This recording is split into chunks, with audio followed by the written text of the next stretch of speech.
I moved to New York when I was about 12. But the city really has been I guess the early inspiration for a lot of my art. And the first thing, of course, in the city was that, of course, everything was tall, everything. So that my first impulse was to get on top of a building, you know, oh, can I get to the roof? It was just a constant wonderland.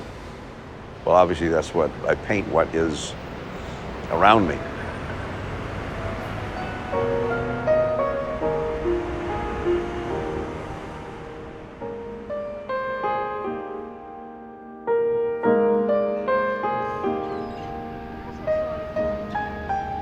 Yeah, well,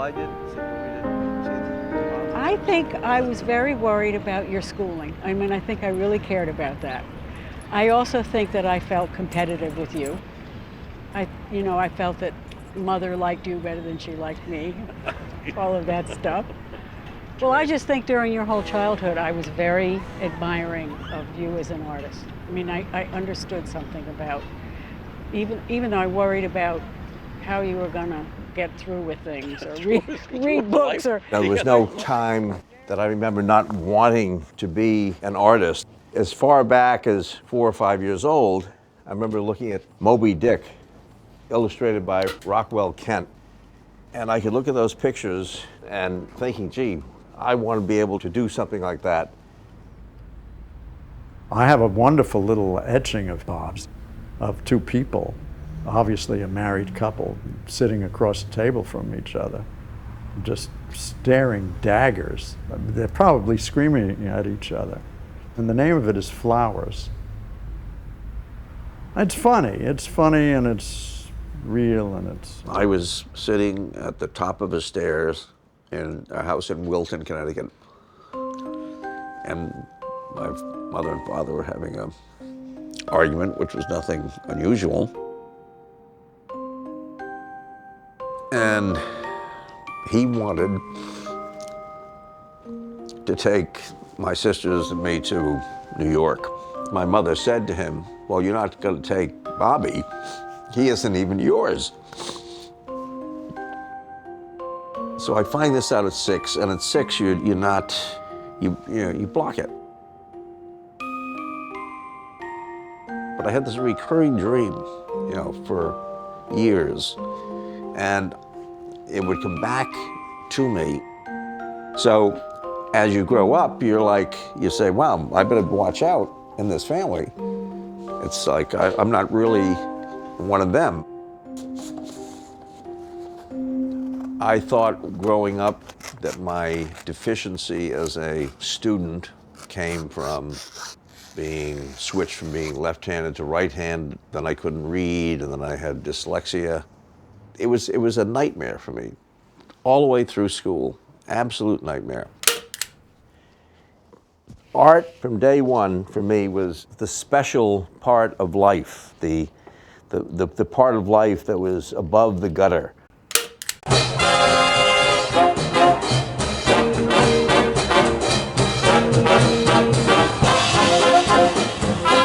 Everything about New York fascinated me.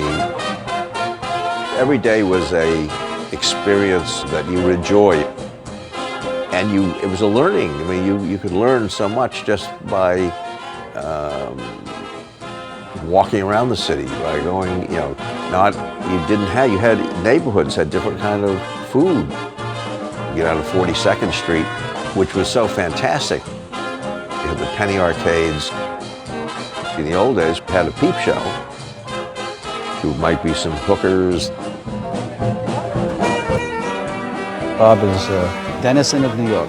He revels in the New York scene and the different ethnic diversity, New York's sense of humor,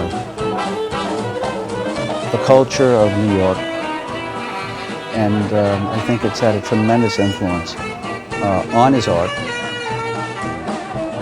I think that my art has a lot to do with the energy of the city. And so the city was reality.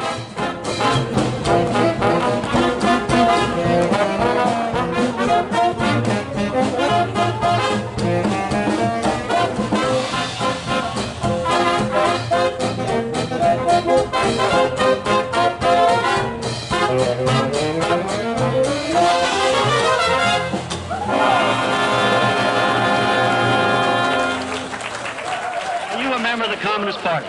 Or have you ever been a member of the Communist Party?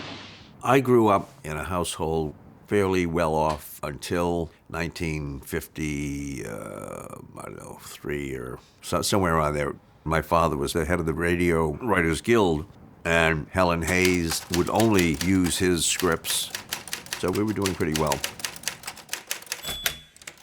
I have offered to go before any committee, do anything you ask, if I can just get you to come down here and take the oath so we can get the answers to some questions. Now, you're not fooling anyone at all. I'm sure of that. He was asked, are you now or have you ever been a member of the Communist Party? And he basically said, it's none of your goddamn business. I'm an American. I don't have to tell you this. My father was blacklisted. He never was a communist, but that's not the issue. And because of that, we went into poverty almost immediately. So I grew up in a house where the issue was principle. It was about... You talk about justice, human rights, about community, all of that, and I think that was very, very strong in our family. I always felt very secure about the fact, hey, that he would never be on the wrong side of an issue, from my point of view. And, also I felt that he was not devious, or he was who he was. As a father, he was like growing up with Hamlet or something, indecisive, couldn't handle money. Even when he had money, we were always having to shell in to keep things going. His mother, my grandmother, sent me over the years $2 bills. I had a collection of them on my wall. I was very proud of these things. I mean, when I say a collection, I had like maybe $500 worth of $2 bills.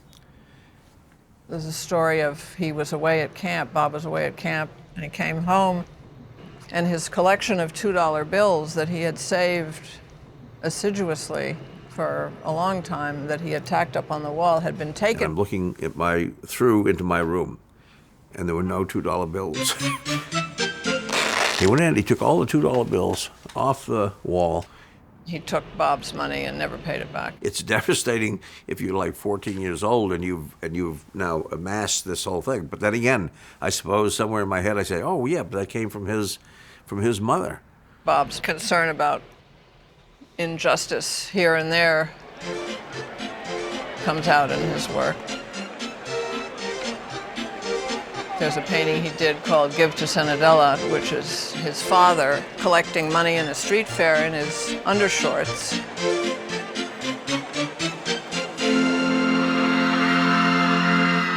The first saleable item I created was called the I Like Ludwig button, and it was in competition with the I Love Elvis. I never responded to Elvis Presley. They just didn't ring with me. Beethoven, that's what I listened to. And I had a perfect audience. The button became a national seller. They wrote about it first in the New Yorker and then in places around the country and so on. I sold thousands of these buttons. So I put myself through the Art Students League with money I made from the Ludwig buttons. I really didn't know what the league was about, other than it was an art school and that they didn't require me to have a high school diploma. I walk into the room and I see all these other students with pads. I had a little pad and I had a pencil. I was probably the youngest one. I was 17. And there were 50-year-olds or 60-year-olds. And all of a sudden, this man walks in with a gray suit, vest, white shirt, black polished shoes. He went around the room. I remember he came to me. He said, I need a bigger pad. I need charcoal, not a pencil. And he told me just to make as big a drawing as I could on this pad, which I did. And then when he took off his jacket and rolled up his sleeves, ready to work, but that was very serious. I had no idea. Certainly didn't know who George Grosz was. I felt an authority was there. I felt the presence of someone who was confident. When I left, I thought, hey, I think maybe I had a great day. Maybe I'll be back tomorrow. This painting is called The Fight. I've always liked the way the painting was planned out with a circle around the fighters, and this was outside when I lived on West 86th Street. It had a very New York moment. It has an emotional quality, and yet I'm not sure how much is just a kind of a humorous aspect of New York. Here was a street in New York, and it had obviously been set up with police barricades, and there was policemen in the crowd holding people back. Here's the paramedics standing by, and she's got the bag flowing in the air. She's punching them out. And the crowd is cheering, and people are holding babies, and it had this great energy.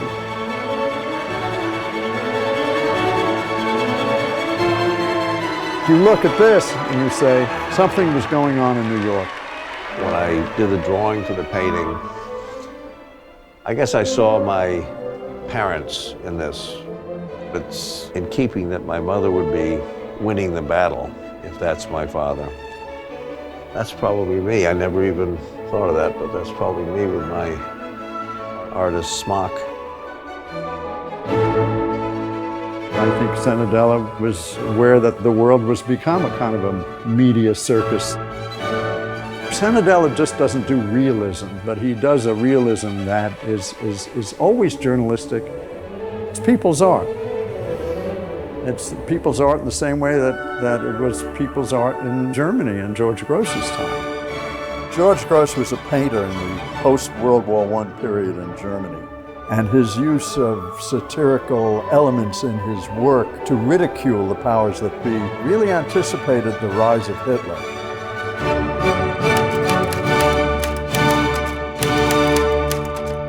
I had a political bent from early on. In high school, I wrote this article on the atom bomb drills.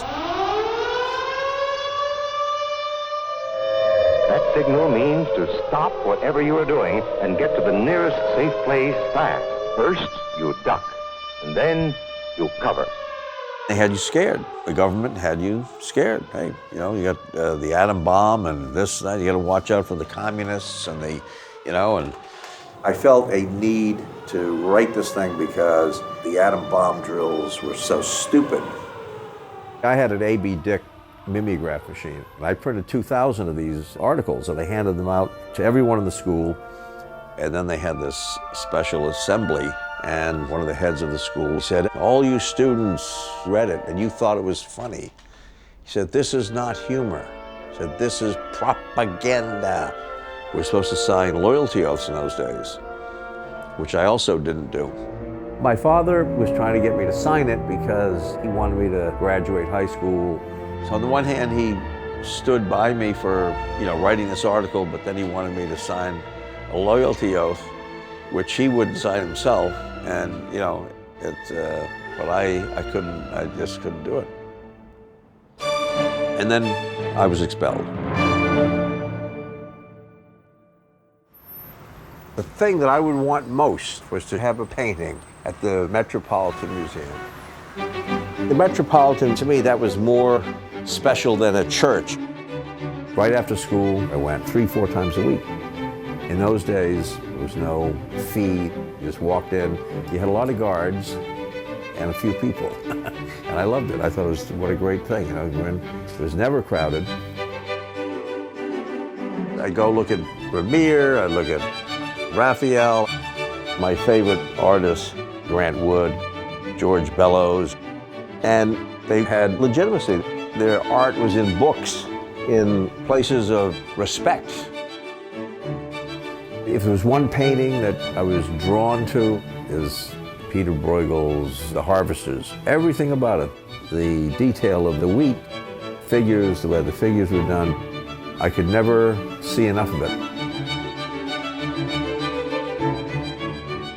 The museum's role in what's historically valid, it's really a decision among curators.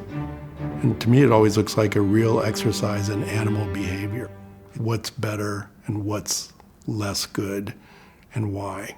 It's almost inexplicable, and the conspiracy, I think, is genetic, not social.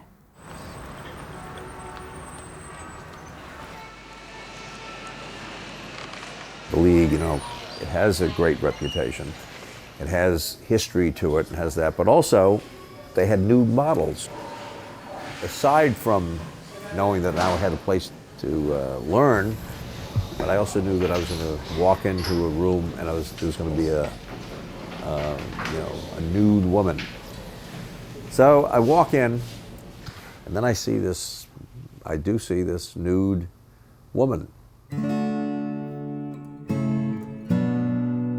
Now here she is, 400 pounds, but fantastic in the sense that the perfect model to draw, really. One of the first things that Grosz said that I found startling, there's no such thing as a line in nature, it's all in our head. He used a phrase that I have always remembered. He says, you want to learn to think with your hand. How wonderful that is. Think with your hand.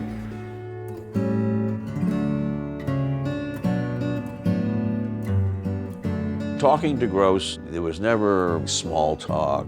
You always felt you were talking about something important. The way we thought was like a total connection. He always would say that age has nothing to do with how you relate.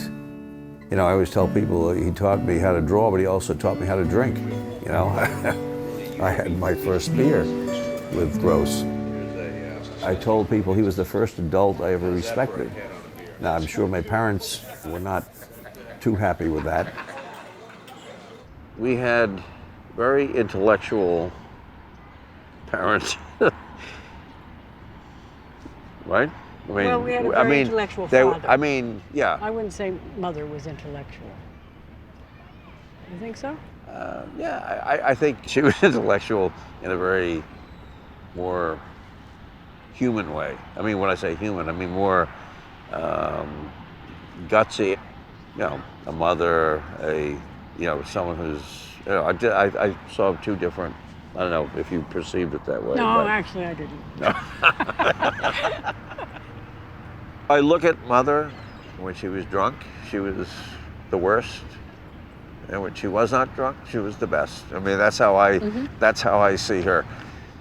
When I was 21, my mother said I had something to tell you. She was drunk.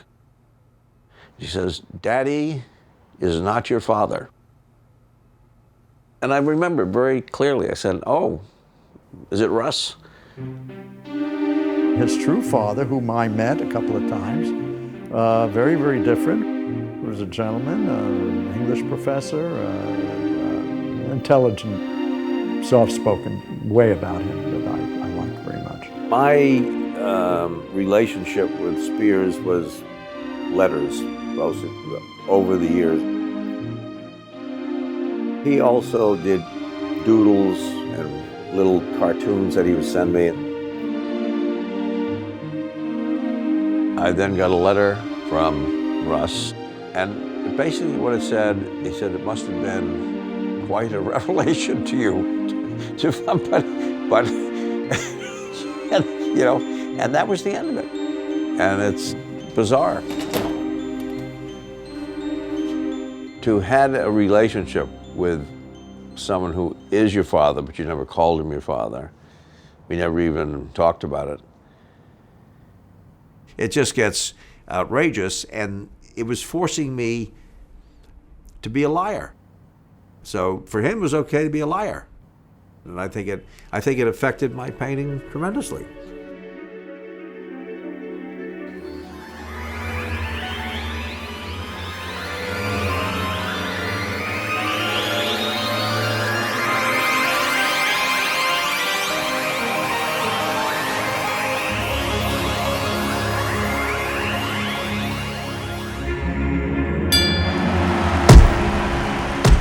boxing in a way is kind of crazy when you think about it. Two guys getting in a ring and just trying to beat the crap out of each other.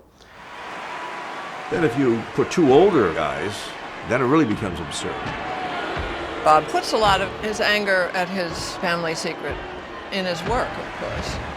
And then, of course, I heard all the stories about his family and everything, which was, you know, pretty amazing. I started the painting like all of my paintings. I make a charcoal drawing. As I was doing the drawing, it was quite clear to me that I had drawn one of my fathers, Cenedella, the father that brought me up.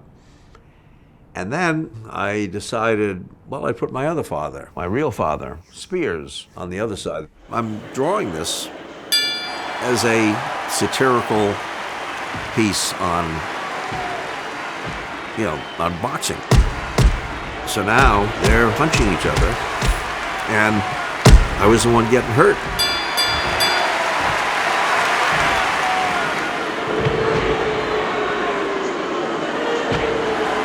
This was definitely a painting where I was doing therapy on the canvas.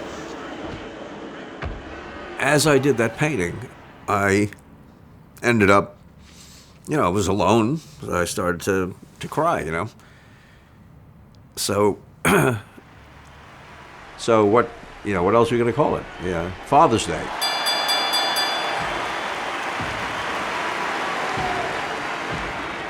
Bob is ahead of his times by 5 minutes. They would never show Bob's stuff. There's just too much material in it and too many thoughtful things going on. And we live in a society that doesn't like to think. You know, I think we were a dysfunctional family.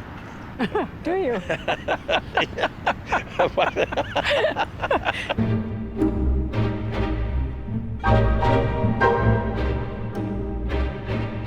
I started off painting exactly when abstract expressionism came on the scene. Abstract art, it's half of art. It's all technique. It's like only part of what a painting is. That's the way I see it. You cannot paint a face.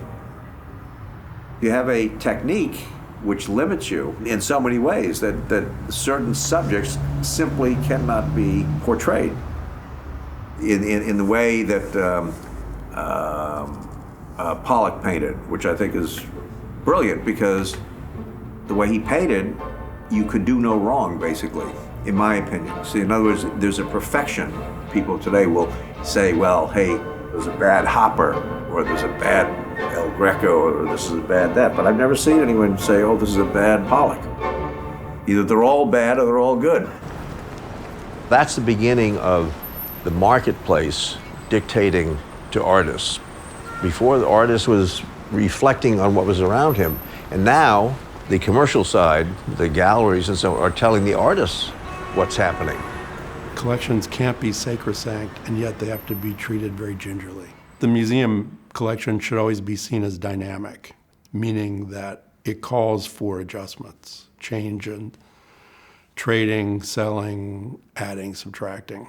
In the 50s, right after the war, when all of a sudden abstract expressionism came on the scene, you had a form of art that was like a perfect thing to completely ignore what this country had been going through. Now you had an art form which negated anyone who had a point of view.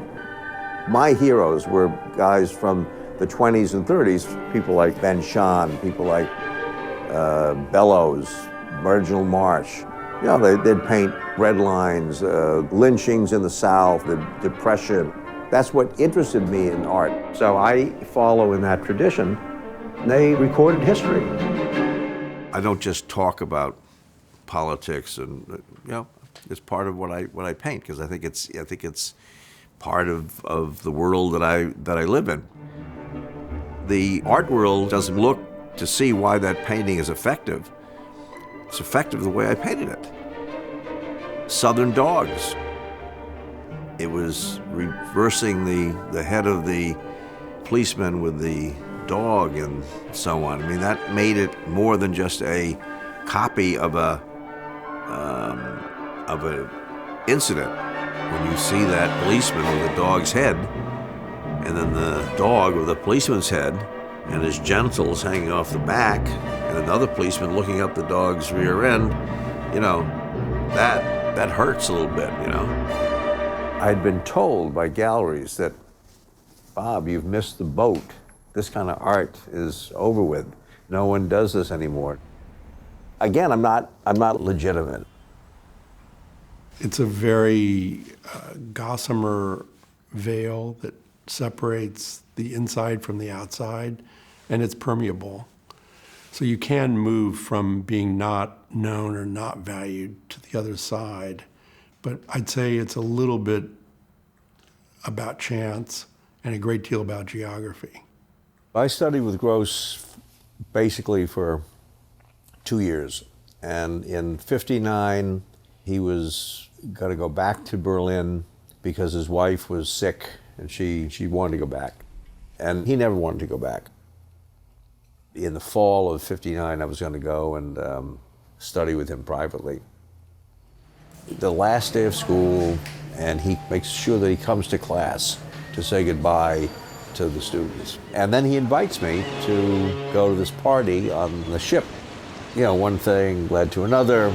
They were serving champagne. And I think, I don't know when I lost count, but we had over 20 glasses apiece. So we were drunk enough that he decided that I should come to Berlin on the boat.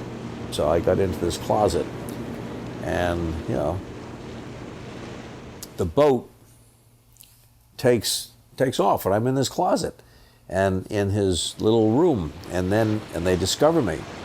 So I'm dropped over the side of the boat and taken to shore.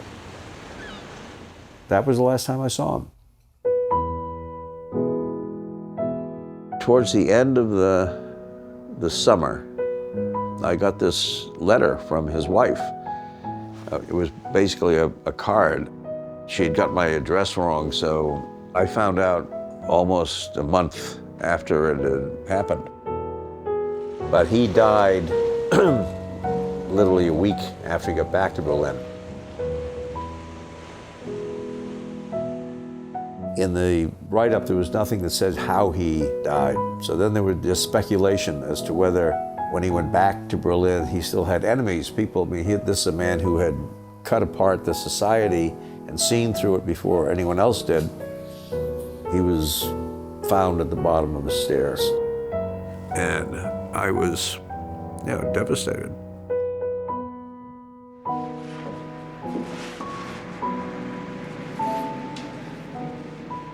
The title of the painting is The Death of George Grosz.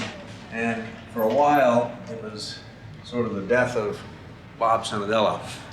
And the painting takes me right back to 1959.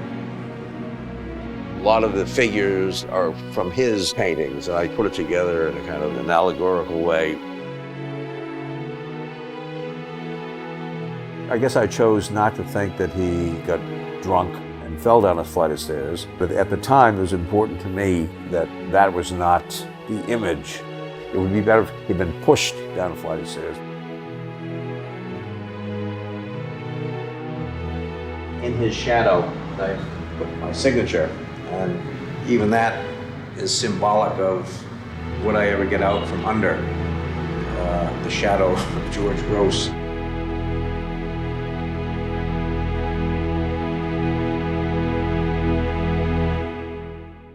Detergent, scrub bubbles, scrubs in the bubbles in Brillo soap pads. It's the first. There was an artist named James Harvey. He was an abstract painter, but he also worked to make a living in a packaging company. He designed the Brillo box. Even though they represent sort of a symbol, that the design itself is rather attractive, and Andy sort of makes you see it. That's what his art is about. Now it was a whole different world. Now it was promotion. It was. Andy, do you think that pop art has sort of reached the point where it's becoming repetitious now? Yes. Do you think it should break away from being pop art? No. Are you just going to carry on? Yes. So pop art came and there's humor, but then when it became the thing that people were selling, then you had to take it seriously. The art only meant was like 1%, and the rest of it was going to parties, getting the right people to come to your show. Who really cared? I'm in with the in crowd. I go where the in crowd goes. I'm in with the in crowd. There's always been about the art world this sort of certain sanctimony about the way the art world talks about itself, a certain dead seriousness. Bob was not coming from that place at all. Bob was looking at the way the world was really working, not the way people said the world was working. I've said in print that he's a pain in the ass. Bob's a pain in the ass. That's why I'm doing this right now, because Bob's a pain in the ass. He wanted to advertise his work on the back cover of our magazine. We told him we had a back cover that he could have. So he gives us a copy that he did of a Rothko painting, and it says bullshit on it. So Bob put me right away in the position of either having to censor him and say we can't run this, or having to kind of endorse this. So what I chose to do was we're going to run it. But I did it with a certain kind of annoyance, you know, like what a fucking pain in the ass this guy is. Bob was really a traditional painter. He understood the basics. And a lot of the painters of that era were really saying things like, painting doesn't matter, it's about something else. It was 1965. I said, I'm going to create an art show that will get more publicity than any other artist this year, including Andy Warhol. And I did. And I called it Yes Art. I'm in with the in crowd. Whereas Warhol was painting pictures of green stamps, we gave out green stamps for the sale of art. You got so many books of S&H green stamps, and you could get yourself a TV with them, or a doghouse, or a toaster. His attitude was a kick in the shins to what appeared to be a corrupt system in the art world. The media was looking to make it into the next pop art, and I was trying to make the point that something was wrong. There were people who got it, and there were people who didn't. The show was obviously absurd, but I had to do it in such a way that the public would see no difference than what was being done in a lot of other galleries. I think it's interesting that at this late date, Bob does the Heinz can. But in a sense, I think that's the part of his work that's on a certain level beneath him. And I thought it was funny that he said it's actually a better soup, you know? Everyone said, oh, Bob, you got to continue. Yes, it's a new movement. For me to continue that show, the part that I would be most proud of is that I said no. I said, that's it.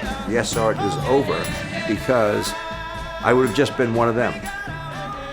I did this show as a farewell to art, and I didn't really paint for the next 10 years. And finally, I get this job in this agency. I didn't have any experience. I guess the agency, I come in and I say, oh, this is this guy who's in the newspaper. Murray Kempton had written about me, Dick Schaap. I called my father. Hey, Dad, I just got hired by this. He says, what? You mean you have a job? A job like 9 to 5? And are you kidding? You know, he was devastated that I had a job, a fucking job from 9 to 5. You know, it was the only job I ever had, 9 to 5, by the way. I thought that, you know, you came up with the concept, that you would write it, that you would do the visuals, and you'd put the whole thing together, which is what I did. The client bought the whole thing. So I'm the wonder boy. But the writer and art director went to the client and said, are you sure? Are you sure this is the right, you know, we don't want to, right? Well, the rug is pulled from under me. It's like, you know, I got a knife right in the back. When I was in this agency, I would do these drawings, these black and white Russian ink drawings. I think that these were in some ways the most important pieces of art that I've done because people are compelled by them. I developed a line from what I learned from Grosz. That 10-year period was lost to painting, but I had a marriage, didn't last too long. Well, it lasted long enough. I had a son, I had a business. I went into the poster business, even though I had, quote, given up art, what I knew was how to make images. The images that I put down were images that meant something to the public. I was in that business at the right time. We were producing 2, 3 new designs, sometimes in a week, but they were political. They had a message, and so that worked for me because, you know, I wasn't doing paintings with a message, but I was doing posters with a message. In the 60s, there was a lot of animosity in the country. So I made a target, the hostility dartboard. I actually had the CIA, and they came to me, they said that this was a violent thing. I was on the side of, you know, slowing down the violent nature of that time. So I'm taking violence off the street and putting it into your living room. By the time the interrogation was over, they asked if they could have a Johnson dartboard, of all things. Can you imagine? The Nixon board wasn't going that well, so I wrote him a letter. Dear Mr. Nixon, I make these dartboards, and yours is so popular, I want to give you an opportunity to use a better picture. I got a letter back, and it was signed by Rosemary Woods, the executive secretary to Richard M. Nixon. And they sent me a better picture.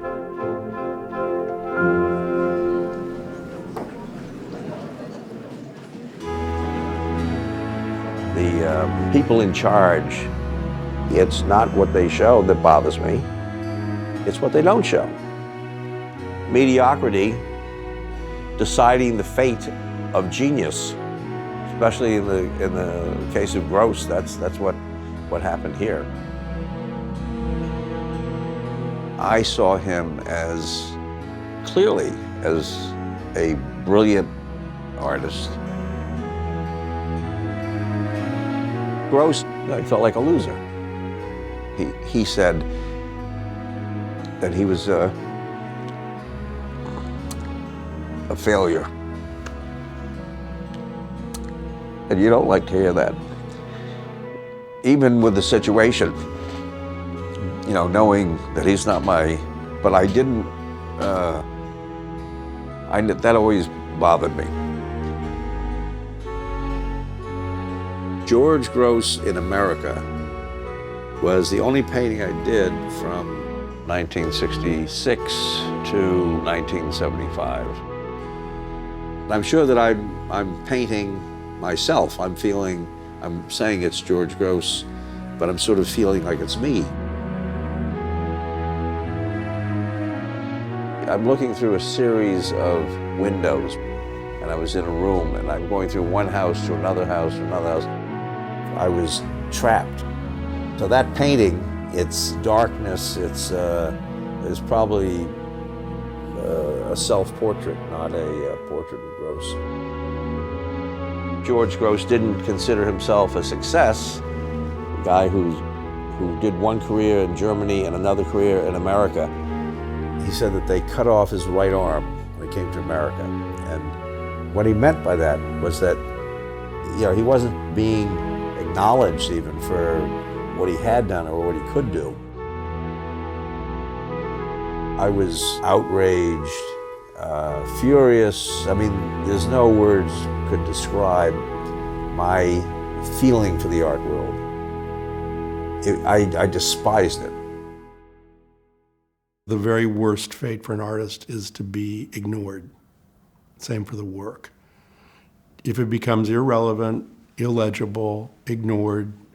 These are all, shades of, permanent disappearance. Everyone is dealt a certain deck of cards, so I was dealt a certain hand, and I had a number of things that I wish weren't true. And if I got depressed, I would withdraw. I didn't want to see people. I had week, 2-week depressions.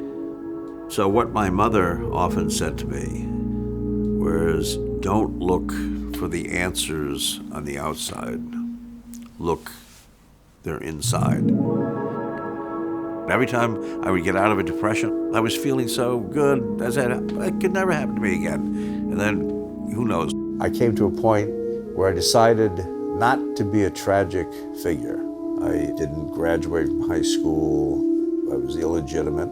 But in the end, hey, I have my art. I would not say that I am an expert on music. I just love music. I'm one of those people who say, I listen to what I like.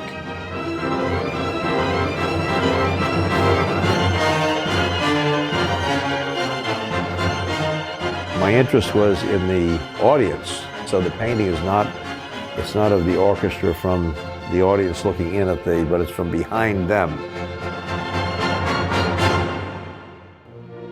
I'm not sure the year, but somewhere in the late 70s, I started a series of paintings of using musical backgrounds. In the balcony, I'm looking at the crowd from the point of view of what some guy was playing the violin or the oboe or something, and he's hearing, people blowing their nose, coughing, all that kind of stuff. I'm able to express something that I know must be on the minds of the poor guys down there who are slaving away, trying to make music and competing with the audience, Every once in a while you're working on something, and I saw the idea of a political conductor. Once I had established Hitler as the conductor, well,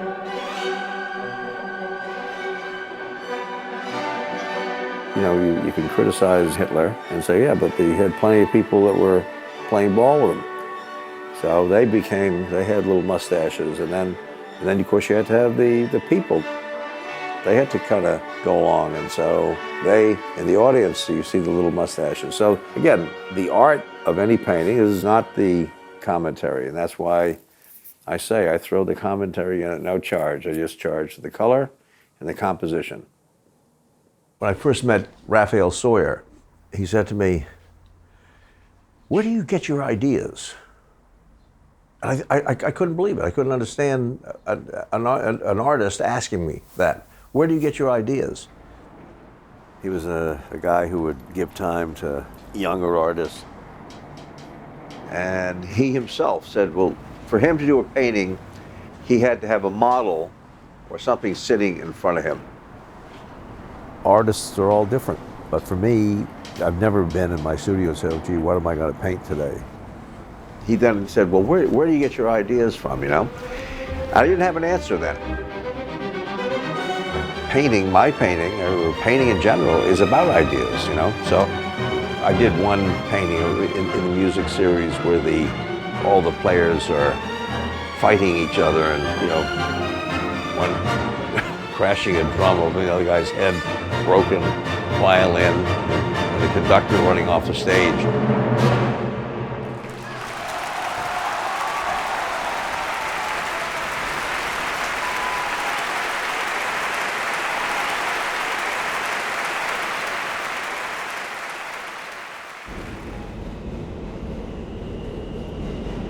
I was called by Rosina Florio, who was the head of the Art Students League. Bob, she said, how would you like to teach the old George Grosz class? And of course, I had never taught anywhere. I walked into this class, and of course, it brought me right back to 1959. You're walking on the floor that Grosz walked on. George Grosz was teaching at the League because he didn't need a degree. He couldn't have taught at one of the lofty art schools like Yale. Took off my jacket and I rolled up my sleeves and I took a piece of charcoal and I started to show people what I knew could, not just paying back, but to remember the things that got you to where we are. And as we continue this, we see it.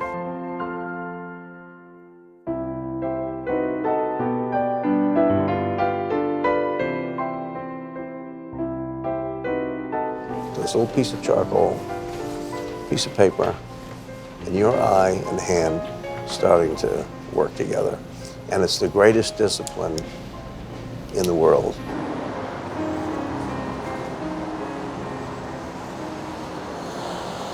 All right, hey. So, and when we do spaghetti sauce, we do it big. In my search to find out who I am, the name Cenedella, that's an Italian name. Certainly no one has ever accused me of looking like an Italian, including my own family. One of the secret ingredients in there was celery and also carrots, so that our sauce becomes almost like a stew. Some people put sugar in the spaghetti sauce. We never do it. That's the Cenedella secret. Or maybe it's, well, anyway. It could be the spear secret. But anyway, and that's the, hey. Oh, is this the? No. Oh, this is not the good stuff. This is like, this is like, hey, I just don't understand how you could not be a good father. You know, I had two fathers that together they didn't make up one, right? And then I'm thinking, and then I have David. Yeah, I was the black sheep in the family because I was a lawyer. Yeah, right. He actually had a job. You know, hey, that made him a black sheep in the family. If you spend time and you treat them the way you would want to be treated, you know what? It's going to work out great. True story. I grew up in a family in which my father literally saw losing in sports as losing in life, so that there was no separation. When I was a kid, he used to go like literally crazy at the games. Actually, he's not a good sport. He's actually not a bad loser. He's actually a really horrible winner, though.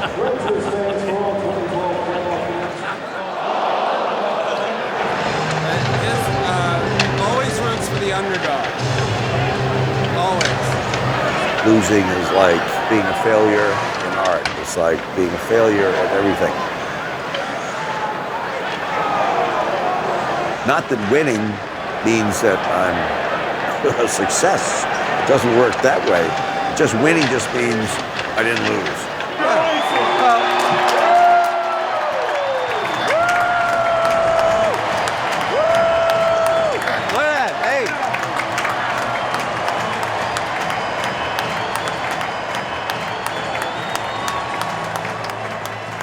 There's an aspect of violence in every Cenedella painting. I mean, there are people fighting, and he loves sports, and so he loves the confrontation. He's done many football paintings, and so I mean, I think he's a guy's guy. You know, Bob likes to mess it up, and there's drama in that, and he also sees comic value in it.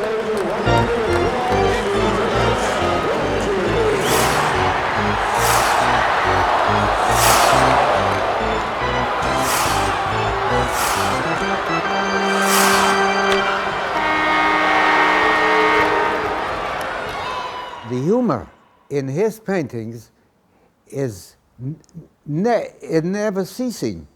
No matter how bad things are, you've got to have a sense of humor. And I recognize the humor, the whimsy, and the sardonic gallows humor which he has in his work. Humor lives eternally, you know, in his paintings. I think my art is very serious, but it makes people laugh. My wife and I got an invitation to an art show. I remember walking into this gallery, and the show was called Giants, and it showed a football field with tiny players and giant people in the tradition of George Grosz characters. But the odd thing about the exhibit was they all seemed to be the same picture. You went around, there were like maybe 60 pictures on the wall, and every one of them looked like it was a reproduction of the same picture. After about 10 minutes there, someone came up to me and said, have you gotten it? Well, I said, gotten what? So he said, have you found yourself? I said, what are you talking about? And I assumed maybe I was one of the faces in the crowd. So I looked at the painting I was standing in front of, and I wasn't in there. But then it turned out that everyone he had invited to this show, he had put their face in one place. And that was the only thing that was different. One face was changed. And when you found the one with your face on it, his assumption was that you'd buy the painting. It was around 1987. Everyone was talking about that one day the stock market would go over 2,000. I had met a stockbroker. He was interested in my art and said, you know, you ought to do a painting of the stock exchange. He had a seat, so he was able to get me actually on the floor. There was more integrity on the floor of the stock exchange than the art world itself. It was refreshing to be with honest crooks rather than the kind of crooks that I deal with in the art world. I was able to incorporate a lot of this stuff in the painting. Easy money, come and go. You may have it, you may, oh well. Everybody dies and everybody knows. If you want to make you money, better make it show. Itty bitty bow bow, took your money now. However will you pay the man? Skinny mini moo moo, took it off of Mau Mau, gave it all to Dapper Dan. Junior Tiny Choo Choo can get it off of Daniel, cause he's a heavy lifting Jew. Choo-choo's baby mama may cause a bit of drama, all depending on her mood. Easy money, come and go. You may have it, you may, oh well. Everybody dies and everybody knows. If you want to make your mark, better make it so. Let's take it out.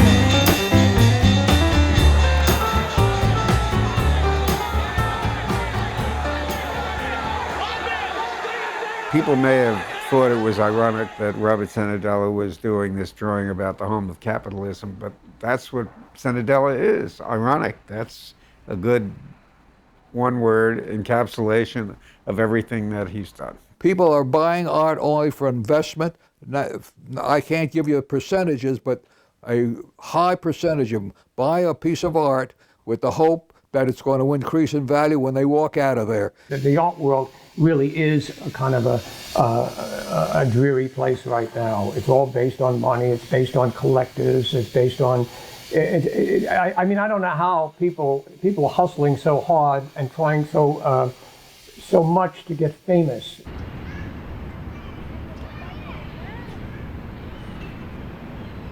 I consider myself a contemporary artist because I'm painting today.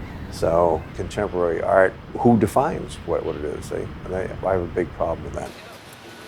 For the first time in its history, the Frieze Art Fair is being held in New York City. With so much to see in contemporary art, visitors can spend hours at the fair.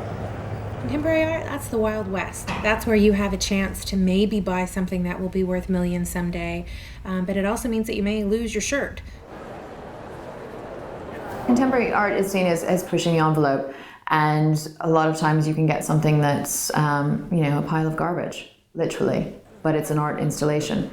This is I say the establishment is narrow-minded about work that doesn't fit their monthly designation of who's in and who's out. An artist can rise and fall in recognition within the art world. There is no one player who can make an artist. You can move from being not known or not valued to the other side, but you have to be lucky enough or clever enough or talented enough or beautiful enough or the companion or friend or whatever, neighbor of someone who can help you do that. It can't be done alone.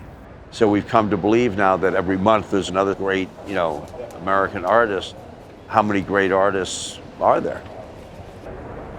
Jeff Koons, he has a vacuum cleaner. All right, now it's art. At some point, it's going to become just a vacuum cleaner again. That's really where we're at this point. The question isn't what is art, it's what isn't art. What's important? What's valuable? We're not talking about critical value or museum value. We're just talking plain old dollar value. Everyone has the right to make anything they want.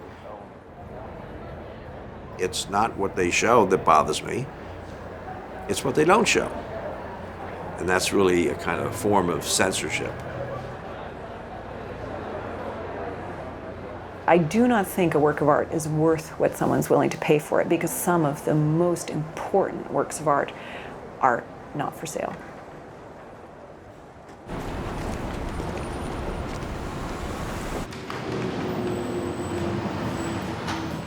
What I tell my students, I said, if you want to be an artist, don't get rid of your day job. You can bastardize everything else in your life. But if you compromise with your art, why be an artist? We have to remember that when we look there at the model, there are no lines. There's no such. That was one of the first things that Grosz said to me that I found startling. It was like, oh, there is no such thing as a line in nature. It's an invention of man, see? So you use line to make all these other things. This came, okay, so this could have been more, this line. You look there, don't look at the page, let it happen. Say, okay, there you go. If you make a foot that's this big, eventually what happens is you see part of this drawing, you say, oh wow, that really feels like an arm, or that feels like a thigh. The rest of it, you forget about it. I always tell the story with this girl. I said, how long have you been drawing? Oh, I've been drawing for 3 years. So I handed her a piece of charcoal, and she said, what's that? Then I realized she had been drawing with a computer and got herself an MFA. By the end of the day, she was so mad that she had spent 3 years in an art school and never held a piece of charcoal, right? And thought she could draw. In 1988, I had my Saatchi and Saatchi show up right at their headquarters. And this was a major show. Saatchi, of course, is known for their Sensations show. The Brooklyn Museum gave Saatchi, they allowed him to put his private collection into a public museum. Just on the face of it is like, what the hell is that all about? They called it Sensations. So I had planned the show out pretty carefully. The lobby has white marble on both sides, but at the very end, there's a fantastic white marble square for the painting that I had built the show around. This would have been almost like being in a church.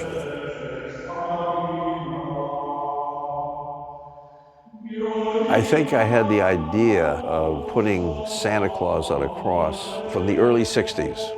I must have had trouble as a kid with Christmas.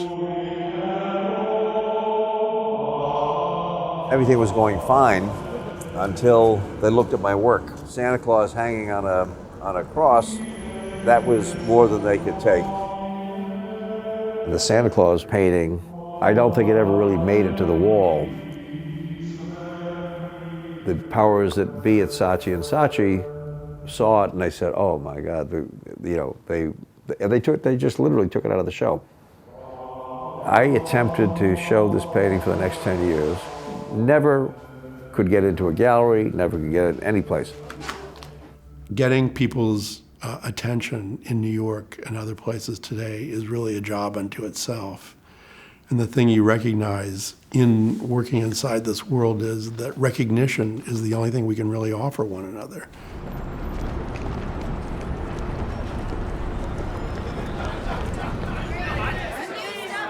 A lot of people, including, I guess, my wife, think I spend too much time in bars. But the truth is, I seem to have a pretty good time in bars.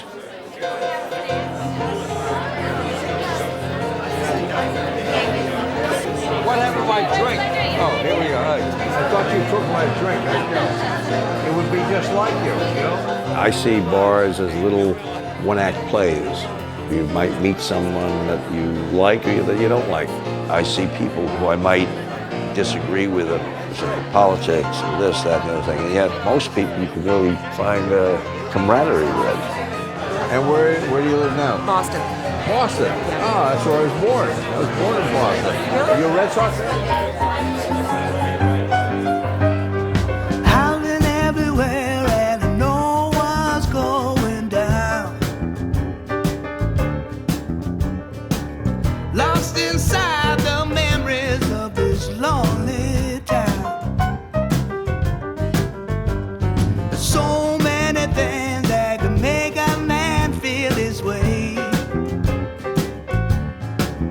You might win sometimes, but then you're gonna have to pay. But keep rolling on, rolling on. Keep rolling on, rolling on. Live your life, just keep rolling on.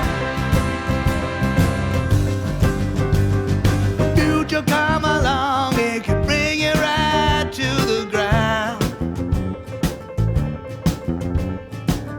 Keep on laughing, there's enough love to go around. We'll keep rolling on, rolling on. We'll keep rolling on, just keep rolling. Russell Spears was a friend of Cenedella and my mother when they were married. So he was always in the picture. Russ had been sick for quite a while, and I had been going up to see him in the hospital. I got this call from Jim Stafford, who was his personal lawyer. He wanted to acknowledge me in writing. I hardly knew what that meant, but I thought it was maybe a good idea. So we're in Stafford's office, and he said, "Bob, why don't we go have some lunch?" So here we were in this bar, and he ordered a scotch, and so I said, well, I guess, I know, a little early, but I had one also. So we drove to the hospital, and in the back seat, he had an Olivetti typewriter. So he sits on the bed, and he had one piece of paper with him. Now he's gonna start asking questions. Russ, are you here to state that you are the father of your said son? You were aware of his birth. So Russ said, well, yeah, of course I was aware of his. All right, good. He stamps it, he signs it, my father signs it, and he spelled affidavit wrong, and he spelled her mother's name wrong, and my last name was spelled wrong. I'm gonna get the date of my birth wrong. But other than that, the thing is like, you know, it's pretty accurate. He was commissioned to do a mural for this fancy lunch place on Madison Avenue. And the owner of it told him to do all the celebrities that patronized Le Cirque. Le Cirque was, just about as popular and as famous and as exciting as any restaurant could ever be. I said, I've never been there. I don't know what, so I got to go to Le Cirque. And the owner, Sirio, said, it's not possible to. No. So I said I'd do it on a dare. And if they didn't like the painting, they wouldn't buy it. And if they did, we'd come up with a price. And so I said yes. Sirio not only had the rich and the famous and the recognizable, there were a couple of people, well, more than a couple of people that he wanted to have in there, including his doctor. I just ate. Anytime I would go there, it was on the house, you know. Sirio never told me what to paint or how to paint, and I didn't tell him how to make his sauces. Bob didn't have a list to begin with. He really had to sit there and watch when people would come in and someone would say, "That's Dr. Henry Kissinger," or "That's Barbara Walters." And he would study them and do the sketching. So I think it was about 50 meals later that I told him that I was going to start the drawing. And maybe it was another 50 meals later that I had the drawing done and I had actually done some painting on this thing, you know. And the only thing that he really directed me on was who was in the painting, not where they were. Liz Smith, I put her next to Nixon, right? And then she was astounded when she saw herself next to Nixon, so she wrote an article about it. Woody Allen is way in the back, because I never saw him as a hero of mine. The portrait is not only a family portrait, but it is emblematic of an era. And Sirio wanted to capture that. And Bob Cenedella did exactly that. You feel it. When you look at that mural, you know what it must have been like to be there at that time. I was interviewed by New York Magazine. I said, if you do a write-up on this thing, I said, I'll put you in the painting. So he said, definitely. So I put him in the painting, and it's now finished. He was the last guy to go in, and I'm waiting for the New York article to come out. And when it came out, there was no picture of the painting, but there's nothing I could do. However, Philip Roth was writing a book on sons and daughters of blacklisted parents. He came to interview me. I decided to take out the writer for New York Magazine, and I put Roth in the painting. On opening night, the painting was hung at the New LeCirque, and the writer for New York Magazine comes with his wife, his mother-in-law, a child, and comes to show them that he's where he is in the LeCirque painting. And he can't find himself. And he finally asked Sirio, where am I? I don't understand. So I got my revenge in the most amazing way, but it's all because I was the son of a blacklisted writer, and that Philip Roth was doing a book.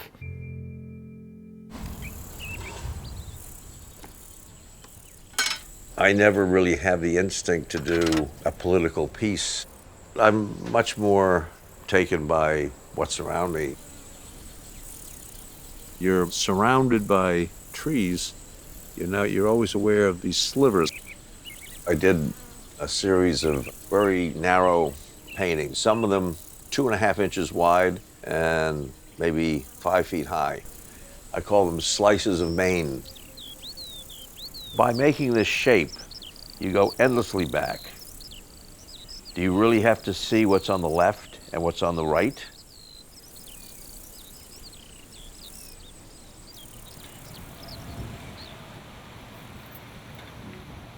When we learned that Russ was dead, and suddenly the news came out that he'd left things to this son that nobody knew he had, we surmised that this was Russ's last practical joke, that he didn't really have a son, but that he just picked somebody out of the clear blue sky and just gave him everything, Russ was as full of tricks and as much a prankster as anybody I've ever known. And his sense of humor was famous around here.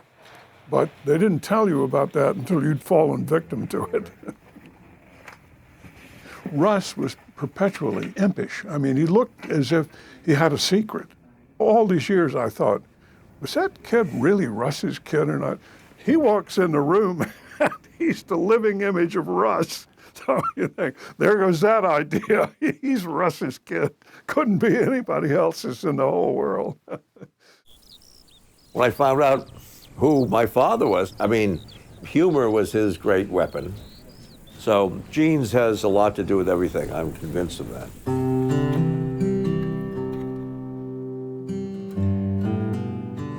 You know, you got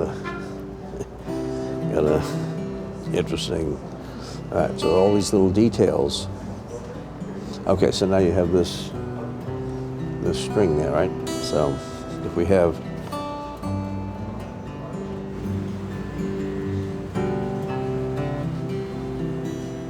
again, better than a ruler, better than tape, it's a visual straight line.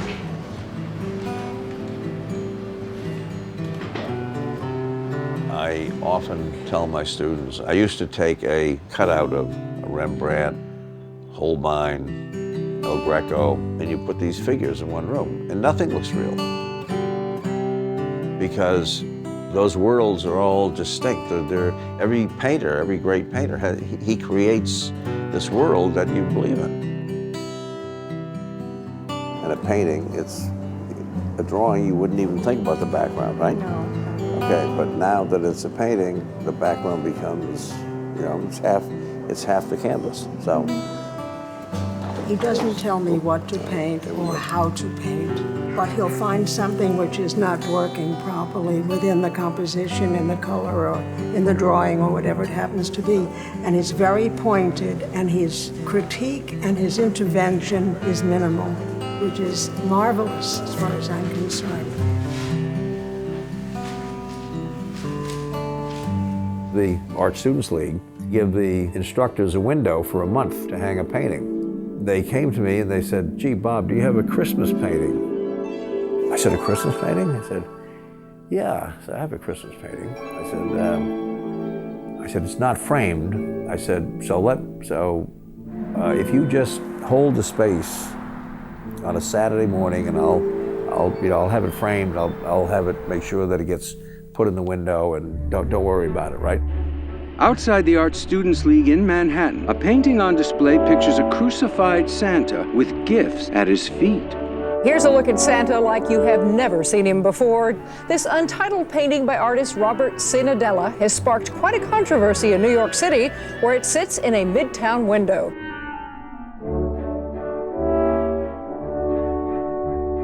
I'm not questioning the motive of the artist, but this is a very special time of the year. This is a holy season. You have to take into consideration a number of people, including children, who are walking down the street who might be unwittingly offended by it. I mean, it's not empirically obvious to everybody what the intent is. When people say, "Oh, I was making fun of religion," I didn't replace Christ with Santa Claus as a symbol of Christmas. They just say Santa Claus does not belong on a cross, you know? A good old human being is what belongs on a cross. I have a moral obligation to paint what I feel is correct. That's what I have a moral obligation to. I don't consider myself a political artist. I'm an artist that does a lot of political stuff. Battlefield of Energy, which is the name of this painting, is actually the title Jimmy Carter came up with when he was concerned about oil prices and conserving oil. On the battlefield of energy, we can win for our nation a new confidence. Jimmy Carter was the first president to deal with the scarcity of oil that didn't exist. The idea being that the corporations were somehow running the country. And that was in 1979. Energy will be the immediate test of our ability to unite this nation. Sometimes I really get a kick out of some of the things I do. I thought the Coca-Cola tank, that was the first tank. And then, of course, I had a mobile tank and a Chase Manhattan tank and an army that's Bank of America Army. We now know that corporations are people, something that didn't exist even then. I think that you become a painter of history just by painting the world around you.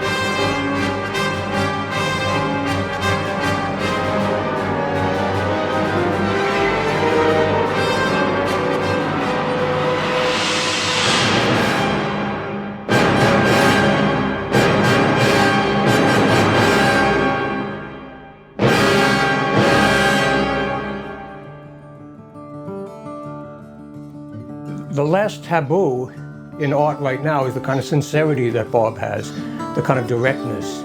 You know, everything's supposed to be ironic, and it's uncool to have the kind of passion that he has. And he's just anti-establishment. He calls it like it is. And people like to smooth things over. Not Cenedella. He's a chronicler of his time, and when he says it, he's a truth teller in many ways. Various museums and collectors and the establishment decided that this is not art. I see him as this kind of pugnacious character, rushing through, you know, he's kind of, you know, like a Don Quixote. The art community as a whole has always rejected him, not because of his talent, but because of his message. This is a form of censorship they exert on him. Bob Cenedella's got a heart-on for the world and is not afraid to show it.